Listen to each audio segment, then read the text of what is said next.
কক্সবাজারের উকিয়া রোহিঙ্গা ক্যাম্প 5-এ অর্থাৎ মধুছাড়া ক্যাম্পে যেটি রয়েছে সেটি এই মুহূর্তে ভয়াবহ পাহাড় ধসের শঙ্কা রয়েছে এবং এই ভয়াবহ পাহাড়ের কারণে একটি মাদ্রাসার ছাত্ররা প্রায় 50 থেকে 100 জন কাছে বলে আমরা সেই রকম খবর পাচ্ছি সেখানকার স্থানীয়দের মাধ্যমে।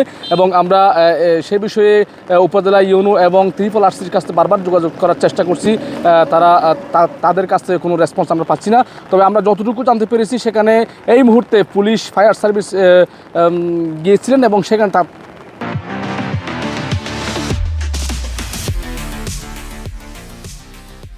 তাদেরকে উদ্ধার কাজ চলমান রয়েছে বলে আমরা সেটি জানতে পেরেছি।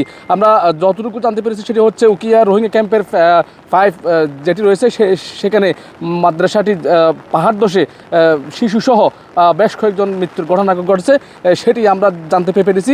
তবে কতটা মৃত্যুর ঘটনা ঘটছে সেটি এখনও নিশ্চিত হতে পারেনি। আপনারা জানেন গেল টানা 7 দিন ধরে কক্সবাজারের ভয়াবহ পাহাড় ধস এবং যে টানা অতিবৃষ্টিপাতের কারণে এই পাহাড় ধসের সংখ্যা এবং দিন দিন বৃদ্ধি পাচ্ছে। গতকাল পরশু থেকে শুরু করে প্রায় 11 জনের মৃত্যুর ঘটনা ঘটছে শুধুমাত্র এই পাহাড় ধসে।